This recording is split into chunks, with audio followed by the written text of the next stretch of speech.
Okay, well, thank you very much. Ito po si Nico Fabian. Nandito na naman tayo sa programa natin, Nick Doc, The Real Talk with Nico. And today is October 4, November 4 na po, no? It's Tuesday and sana lang po okay na okay ang buhay natin. And alam ko rin ang mga buhay ng mga Filipinos natin dyan po sa Pilipinas, especially itong mga sabihin natin apektado sa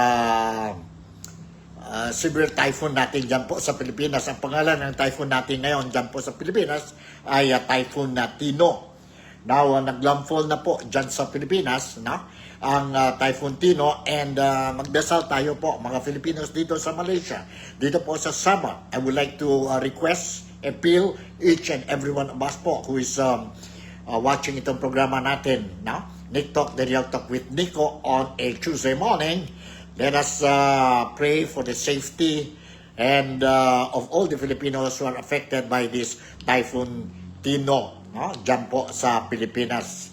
We hope itong Typhoon Tino will not bring much disaster, no? Or damages po, no? sa Pilipinas, especially diyan po sa sa affected areas. Later on, I'm going to share with you some details regarding itong Typhoon Tino, which naglandfall po kanina, no? Diyan sa Pilipinas, very particular area po, no? Diyan sa Leyte, no? Sa Leyte. I will give you more details on that as we go on itong programa natin, Nick Talk, The Real Talk with Nico. In the meantime, I would like to once again greet each and every one of us dito po sa programa natin. Salamat pagi, salamat patang, and salamat malam sa inyong lahat. Good morning, good afternoon, and good afternoon. Lahat mga Filipinos, no? Kung nasan man kayo, be it dito po sa Malaysia, sa West Malaysia, or dito po sa Sabah, specifically dito po sa Kota Kinabalu, dahil based tayo dito sa Kota Kinabalu, or nasa Pilipinas kayo, or nasaan parte ng mundo kayo po, especially ang mga overseas Filipino workers natin, no? Natin po. Sana okay na okay ang buhay natin. Dito sa Kota Kinabalu, I just want to inform you, no? Parang, if I'm not mistaken, parang we felt a little bit ang Typhoon Tino dahil this morning when I woke up very early this morning, mga alas 3 po. And I noticed na umuulan dito sa Kota Kinabalu. But at this time, wala na tayong ulan. And thanks God po, na, because mahirap na. Kung continuous ang ulan dito sa Sabah or sa Kota Kinabalu po, normally ang some of the areas dito sa Kota Kinabalu City, we experience flash flood. But with the situation now, we experience downpour, but not too heavy, and just right to make the day cooling, no? Cooling po. But I also noticed dyan po sa Pilipinas na mayroon mga areas dyan po really affected by Typhoon Tino. And apart from touching itong Typhoon Tino, no? Dyan po sa Pilipinas, let me also inform sa mga followers natin dito po sa Nick Talk, The Real Talk with Nico about ang sitwasyon dyan po sa Pilipinas when we talk about itong scandalous anomalous projects dyan po sa Pilipinas, and I'm referring to the flood control projects, no? Ano ang mga latest developments dyan? Anong mga latest development dyan? And want to inform all of you na mayroon tayong abiso or news coming from the Philippines that instead of waiting, no? For November 30, as expected, that there will be a big grand rally po to be organized by the people in the Philippines, those who are not, or majority of them, including us dito po sa Sabah, we are not happy of what is happening in the Philippines when it comes to corruption activities po, no? So, there is a scheduled November 30 rally in the Philippines sa Ezra Shrine, no? Sa Ezra Shrine. And I was also made to understand, and based on the news that I gathered yesterday and last night, that it is already confirmed. It was confirmed that there will be another big rally, today's big rally to be organized by members of the Iglesia ni Cristo po. Iglesia ni Cristo. Diyan po sa Manila. And that will be 2 days and starting on November 16 and 17. Later on, I will discuss and maghimay-himay tayo po tungkol itong rally scheduled sa November 16, November 17, and also November 30. Would it mean that bilang na lang or the days of this administration is numbered? No? Or what? Later on, we are going to discuss about this issue. In the meantime, I would like to share with you ang mga latest updates natin tungkol sa typhoon because importante po, if I'm not mistaken, and I'm very sure that mga Filipinos natin po dito sa Sabah who are residing and working legally in Sabah, they're also worried about the safety and welfare of their loved ones which they temporarily or we temporarily left behind in the Philippines po. And knowing the fact that in the Philippines, this is typhoon month, no?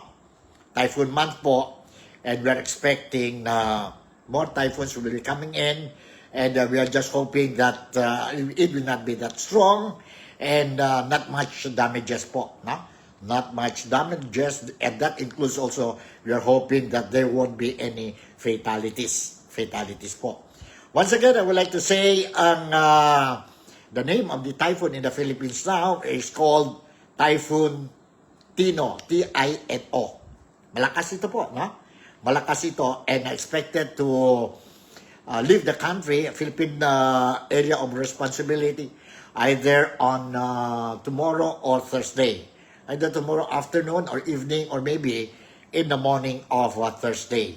Sana lang po. But so far, wala tayong reported fatalities, no?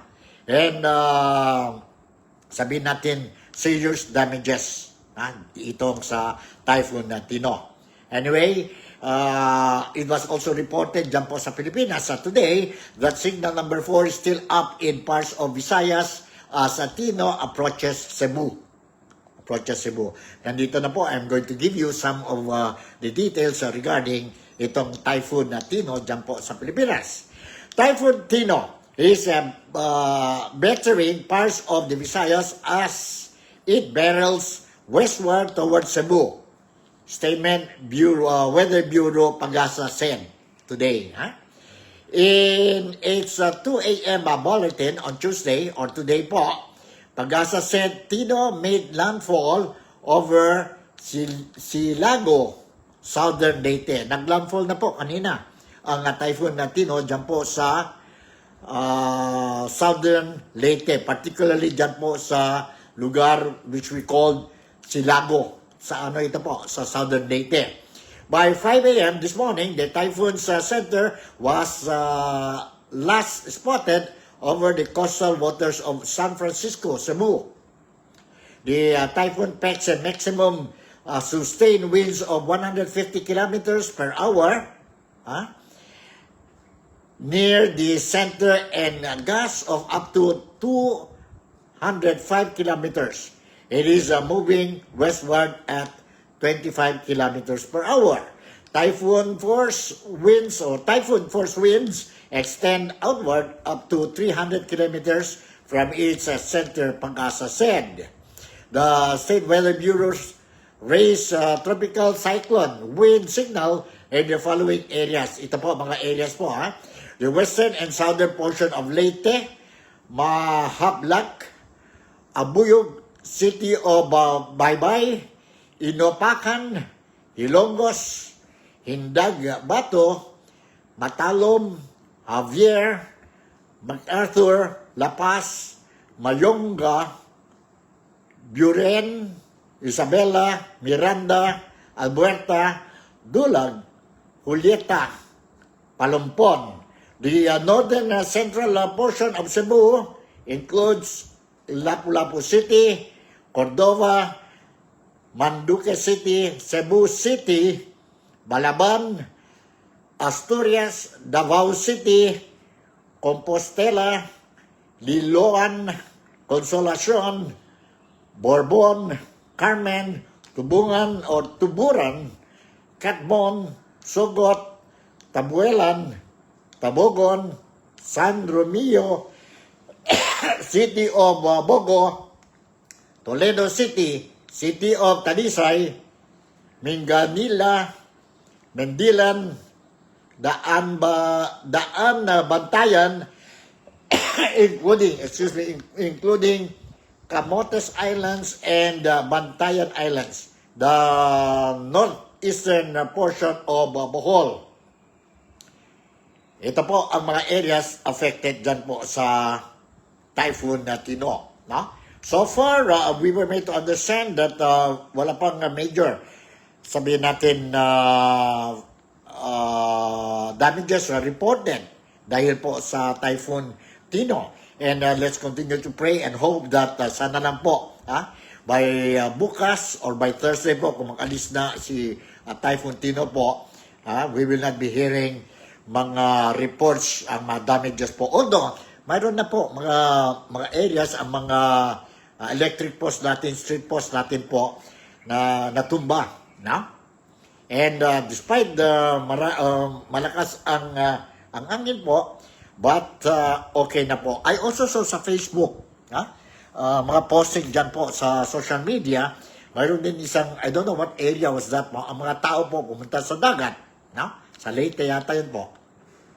And doon sila po nagdasal, asking the Almighty to stop itong strong wind. And narinig din natin, or I was made to understand, and I saw it sa national media natin sa Pilipinas, na bagong dumating, no? Kahapon yun, no? November 2nd yun. Bago dumating ang typhoon dyan po sa San Jose, Iloilo, na-collapse na po isang bridge dyan po sa Iloilo. Na-collapse. A portion of the bridge collapsed. And the total, sabihin natin, project value of that bridge is something like 96 point something million pesos. Hindi pa dumating, ang typhoon po, nag-collapse na. The only thing that I can think of, bakit nag-collapse yan po, either nag-overload ang capacity ng bridge, or alam na natin po, self-standard ang proyekto. Self-standard ang proyekto. This is what we get when our contractors, ang mga tao natin po sa gobyerno, are very greedy, corrupt sila po. Instead of giving us a quality project, flood control projects po, or public facilities po, but because of the greediness, because of corruption po, this is what we get. This is what we get. And sino ang sabihin natin ang biktima? Tayong lahat po, mga taxpayers. Mga vivientes ng areas po, affected areas. Pero itong mga tao, nasa pwesto sa gobyerno po, enjoy na enjoy silang buhay dahil sa korupsyon. Kaya nga, you cannot blame ang mga Filipinos if we say we are very angry, and you cannot blame Filipinos if we say that we want change, the real change na po. Anong ibig sabihin na real change? Ibig sabihin po, if there is a need for us to change our government, then so be it. Then so be it po. All for the love of our country, and all for the sake of mga Filipinos po dyan sa Pilipinas. Yun po. Yun po. Yun talaga what is happening dyan sa Pilipinas ngayon. Galit na galit ng mga Filipinos. Hindi lang mga overseas Filipino workers, but also mga Filipinos dito din po sa Malaysia, dito po sa Sabah, dito po sa Kota Kinabalu, kagaya namin. At saka, ang mga Filipinos dyan po sa bayan natin. Sa bayan natin. Kaya nga, let us not forget, let us not abandon itong fight natin against corruption, against government officials, lawmakers natin who are involved dito po sa malaking skandalo sa Pilipinas. Malaking skandalo sa Pilipinas. And sana lang po, we are hoping that the authorities concerned or the government in particular, no? In particular po, they will show us that they are sincere in trying to solve this problem by making sure that ongoing investigation will not be dragged or delayed. And it must be done properly. And people involved in these anomalies should be put behind bars. Yun lang po ang gusto namin. And then recover whatever money they stole from us. Yun lang po. That is the only thing that we want. And siguro po, if the government will do that under the leadership of BBM o President Ferdinand Bongbong Marcos po, then ang trust sa gobyerno po will be returned. But so far, sa ngayon, I can say, safely say na po, na a lot of Filipinos do not trust the system ng gobyerno ngayon. As well as ang mga tao nakaupo sa gobyerno. That includes, sorry to say, that includes our president, si President Ferdinand Bongbong Marcos. Can you blame us? We pay our taxes religiously on time. Tapos itong mga magnanakaw, they even cheat in paying their taxes sa gobyerno po. Yet, ang daming pera po, nagnakaw sila sa atin. And worst thing, we are suffering, but itong mga magnanakaw, they are enjoying life. And another worst thing po, itong mga magnanakaw, hanggang ngayon po free men pa sila po. Some even left the country already. And kailan yun po? When can you give us justice? Justice sa taong bayan? We don't know po. And based on the history dito po sa Pilipinas, o dyan po sa Pilipinas, like for example, ang PDAF or pork barrel po, nagiging maingay na issue, but at the end of the day, after more than 10 years, ang kaso, ang mga tao involved sa pork barrel po were acquitted. Ligtas sila po. Dahil kulang daw ang ebidensya. At saka ang ebidensya po, ang ebidensya po, hindi sapat to say that beyond reasonable doubt. Kaya nga, acquitted ang former senator natin po, si Juan Ponce Enrile. Acquitted ang former chief of staff niya, si J.J. Reyes. And acquitted din ang isa rin sa PDAF o pork barrel issue, si Janet Napoles. And ngayon, nandito na tayo ngayon sa flood control projects. Ang flood control projects po, maraming similarities with this pork barrel issue. Maraming similarities. And natatakot tayo po, baka sa bandang huli, after 10 years, ang resulta ng kaso, acquittal. Acquittal po. Since July hanggang ngayon po, wala pa po. Narinig natin na ang gobyerno, issued warrant of arrest or put behind bars masin isang tao po involved or mentioned dito po sa anomalya. Hanggang ngayon po wala. Bakit? I don't know. But ang daming issue, diversionary techniques po, which I will be talking later on also po, mga issues na nakita natin, parang ang mga tao, ang gobyerno po is trying to divert ang attention ng mga Filipinos po. Ng Filipinos. And may mga personal agenda. Personal agenda. Yun. That's how we look at it. Mga Filipinos dito sa Sabah. Okay.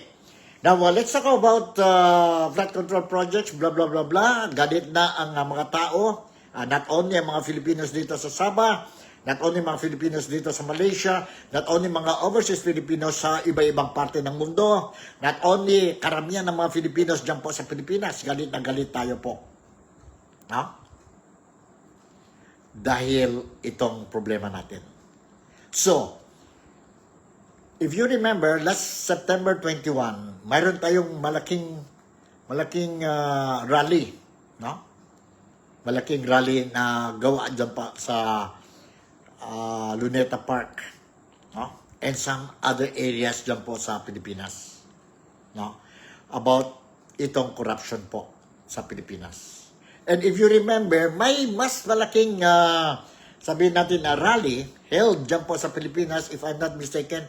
It was somewhere in January this year, organized by the Iglesia ni Cristo. Din yun po, malaking tao po. They managed to fill ang Luneta Park, Rizal Park po, no? With people. They managed to gather more than 1 million people dyan lang mismo po sa Luneta.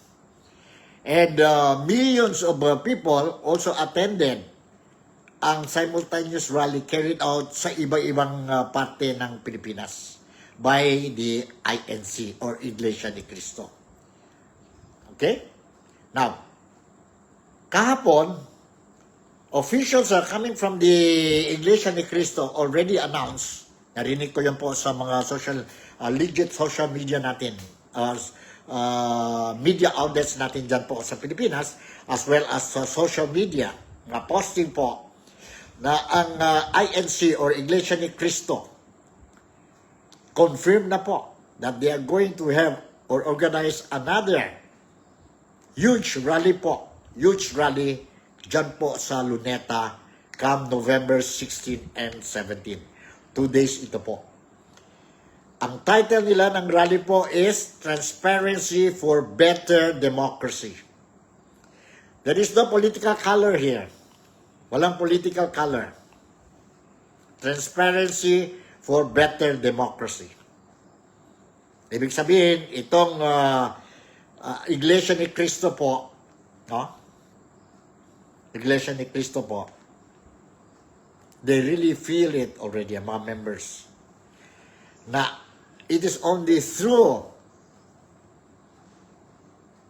rallies or demonstration po baka ang gobyerno will open up their eyes. Parang nakikita ko po itong month of November is a very critical month for the government. No?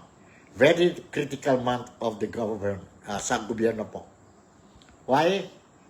Because itong 16, 17, and 30, if malaking ang crowd sa 16 and 17 po, rally, then that might spark people's power. Or kung hindi man po, ituloy-tuloy na yan po hanggang sa November 30 po. Sa November 30. So the only thing the government can do now, ang Marcos administration para sa akin po, for them to convince the public that they are doing, really, seriously doing something sa corruption cases po is, pakita nila po na mayroon na tao na issue ng warrant of arrest or put behind bars po. It is not enough. Ang mga Filipinos says, it is not enough na nag-file lang kayo ang ICI, Independent Commission for Infrastructure po, is not enough po. There's no much meaning dyan po. When they announced the other day, or last week po, that they already recommended to the Ombudsman cases to be filed against some people involved. There is no guarantee yan po. Because Ombudsman will still investigate po. So, may mga tao po is looking at it po, parang trying to ease muna lang ang Mga tao, relax lang kayo po, nandito na kami. But we are not so stupid anymore. What we want is put them behind bars and continue ang kaso nila. Hindi naman lahat ng mga Filipinos po, when they heard President Ferdinand Marcos was saying, anong gusto ninyo? We do it quickly or we do it the right way? Pwede na po, do it quickly and do it the right way po. Yung dalawa po. There is an urgency to solve this corruption anomaly sa Pilipinas po. Because the more you delay, every day you delay po, the people continue to suffer. And if kung may mga delay po, you continue to delay it po, pagdating ang typhoon kagaya ngayon si Tino po, no? It will remind ang mga Filipinos po, especially mga affected or victims of flood po, it will remind them that ano ba itong gobyerno? What are they doing? It will really remind. So kung mag-delay kayo po, it means you are helping. Sabihin natin na push ang anger ng mga Filipinos po to a level which will end up baka people's power. Sana lang po. For one, I don't want people's power. If we can solve this thing properly po, in a nice way, and then ang gobyerno natin, ang presidente natin, si Ferdinand Bongbong Marcos, will be serious, sincere enough in his promises, his pledges. He will turn his words into action. Then mas maganda yun po.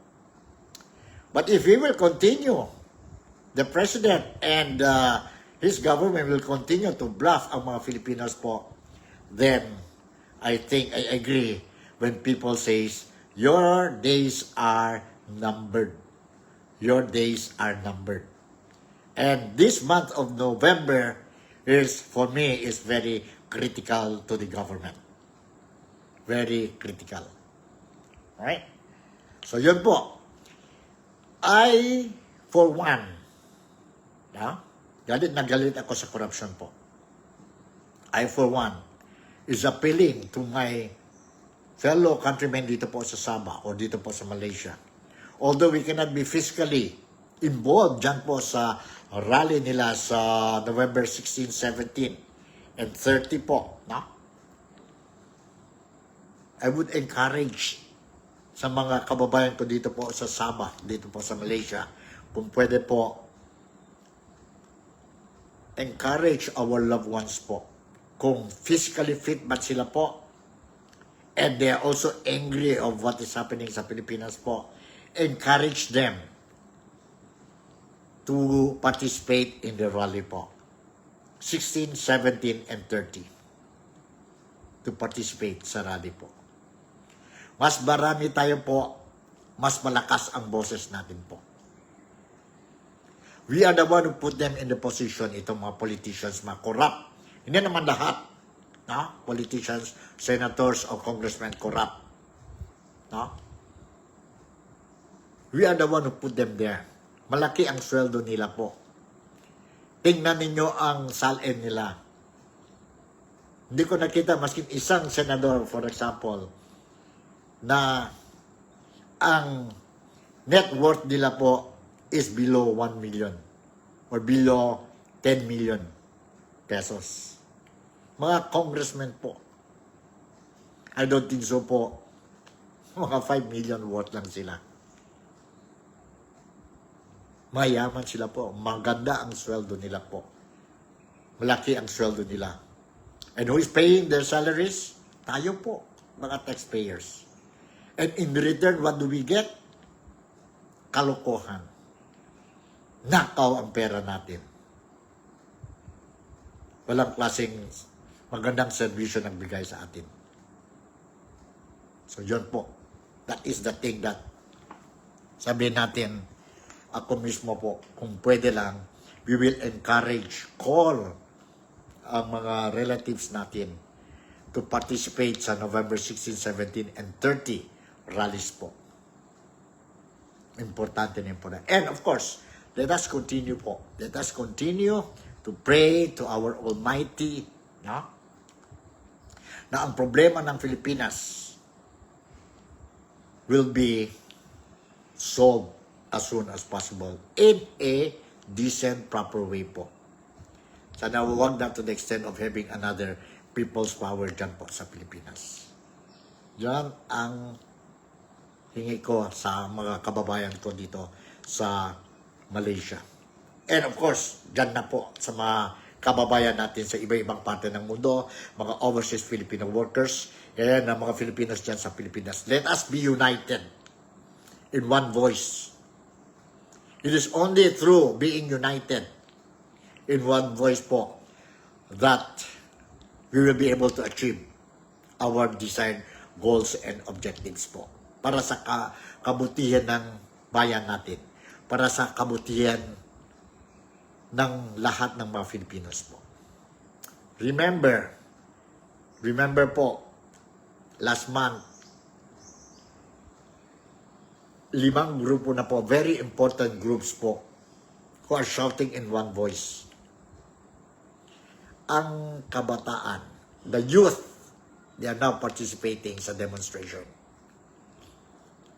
Ang religious group po, nandyan na po. Ang business sector natin po, nandyan na po. Ang ordinary Filipinos po, nandyan na po. Ang overseas Filipino workers, we are now united po. Telling the government to solve the problem quickly and rightly. Pagod na kami. Tama na. Ikulong na ang mga magnanakaw. Nakita na natin po, every Filipino, itong 5 groups po I mentioned, no? We cannot deny, na? Itong mga grupo na ito po, ang mga tao, na, mga Filipinos po, we have been suffering. Presyo natin po. Is this not enough to convince to us, our brothers and sisters, yun hindi pa desidido po, no? Although they call themselves Filipinos po. I'm sorry to say this. Hindi pa ba sabihin natin enough na to open our eyes, tingnan natin po every day nahirapan ng mga Filipinos po. Ang presyo natin, commodities po, every day increasing po. Ang manok natin, ang gulay natin, ang bigas natin po, no? Ang manteka natin, every day po, nafe-feel natin yon. Ang pamasahe natin po, every day, we can feel it. Yet, mayroon sa mga Filipino, they still not, or they still refuse to participate sa demonstration po. Sabi nila, kayo nang bahala dyan, dito lang kami. We'll be supporting you. How can you support, no, if you don't participate? Kailangan po, you have to participate. You have to participate. Just imagine po, another example. Ngayon po, today, increase naman ang diesel presyo na sa Pilipinas. Na-increase sila po for what? 2 pesos and 70 cents.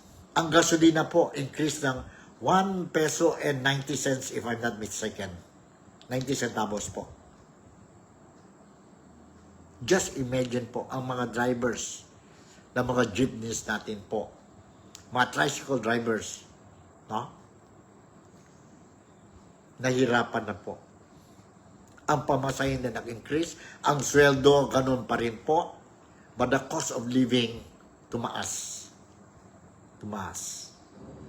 Ganun na lang ba tayo po? And then we can see itong mga tao na sa pwesto po, they buy mga eloplano, mga helicopter, mga mahal na kotse po. Maganda pa ang sweldo nila po. Mayaman pa sila, pero tayo po. So I think this is the thing that we have to open our eyes. Open our eyes. Tapos pagdating ang natural disaster like typhoon, earthquake, paano na po? Paano na po ang mga Pilipino? This we have to really open our eyes. Alam ko po, ang mga Filipinos, we already open, pero kailangan lang po, we participate dito sa rally. Especially this coming November 16, 17, and 30. Kung pwede lang po. Go. Go, go, go. Sana all. Let's show to the government po. Lahat na lang sila salita ng salita. We talk about flood control projects. Tingnan ninyo ang flood control projects. Nandyan na po ang Blue Ribbon Committee. Nandyan na po ang ICI. Ngayon, anong gusto nila? They also want to investigate ang Dolomite Beach dyan po sa Manila. Yun daw po, one of the reasons why nag-flood ang Manila po. Yung proyekto ni Tatay Digong. Now, they want to investigate. Parang nakikita ko po, parang what they are trying to do is they are trying to connect everything, mga negative things that is happening in the Philippines po, they are trying to connect it kay Tatay Digong, ang pamilya ni Tatay Digong, and ang mga supporters ni Tatay Digong. Samantala, they're trying to cover up ang mga illegal activities ng mga tao nila. Kagaya ni former Speaker Martin Romualdez. Nandyan na po, his name was mentioned already sa Blue Ribbon Committee. Nandyan na po si Saldico. But they cannot still bring Saldico back to the Philippines to face ang mga charges. Itong Martin Romualdez po, the first cousin of the President, Bongbong Marcos po. Bakit? Now you want to divert na naman itong investigation dyan po sa Dolomite Beach, which is nagiging tourist attraction na naman dyan po sa Pilipinas. And people really appreciated it. Naglinis din ang area yan. Ano bang gusto ninyo? Si Representative Terry Ridon. Balik tayo sa mga maraming basura. Kung gano'n lang po, you just imagine, they also want to investigate ang tatay at saka ang relative or brother-in-law or ni Senator Bongo. Kasi involved daw sa mga proyekto. Samantala, they don't want to push through yun malapit na to identify ang mastermind ng itong flood control projects mo. Ito ang problema sa atin. That's how I look at it. I'm sorry to say that, no? This is my personal opinion. That's how I look at it. Hindi ba pwede focus lang tayo muna kung nandyan na? After all, ano ba intention natin? Intention natin is identify ang mga tao na involved dito po sa anomalya. And put them to jail. And let them pay for the crimes that they have committed against the Filipinos. We don't want to hear promises po from the government. Kung pwede lang po, do something. Do something po. Kasi, ganito na po. Kababayan ko, I am appealing to each and every one of you who is watching me now. Please, support itong rally. And whoever plans or planning to create chaos sa rally po. Please do not do that because it will not do anything good sa efforts natin po. Sa efforts natin po. Because ako rin, I also fear na baka mayroon ibang grupo dyan, no? Will take advantage of the demonstration po by creating chaos. Just like what happened dyan po sa Mindiola last September 21. No? Ang purpose natin is a peaceful rally, not a chaotic rally. At sa mga Filipinos po, we want a peaceful rally. Hindi problematic rally po. So, yun lang. That's how I look at it. Kailangan na kailangan tayo po. Let's be united dito po sa fight against graft and corruption sa Pilipinas. So, I hope let's continue. I am appealing. Let's continue to pray to our Almighty God. Help the Philippines. No? Make sure that the Philippines will always be safe, ang mga tao po, and we will progress. And tayo po, while we pray to our Almighty, let us also do our part. God will not help us if we do not do our part. Kailangan lang po, we also do our part. So by doing so po, at least, we will achieve our goals and objectives. So, okay, ano pa mga issues natin na wala na yata, no, for today, Tuesday. So, ingat lang tayo po. And make sure that we are united, solid tayo po, and let us continue to fight for our rights. So with this, si Nico Fabian would once again would like to say thank you very much for making me a part of your day today. I hope maski paano po, I managed to share with you some thoughts, some news sa inyong lahat, and kung pwede pa, I managed to entertain sa inyo during the past few minutes or almost an hour po dito sa programa natin, Nick Talk, The Real Talk with Nico. Once again, thank you very much for making me a part of your day today. Malaysia, Sabah, the Philippines, God bless us all. And I'll see you in my next episode. Bye.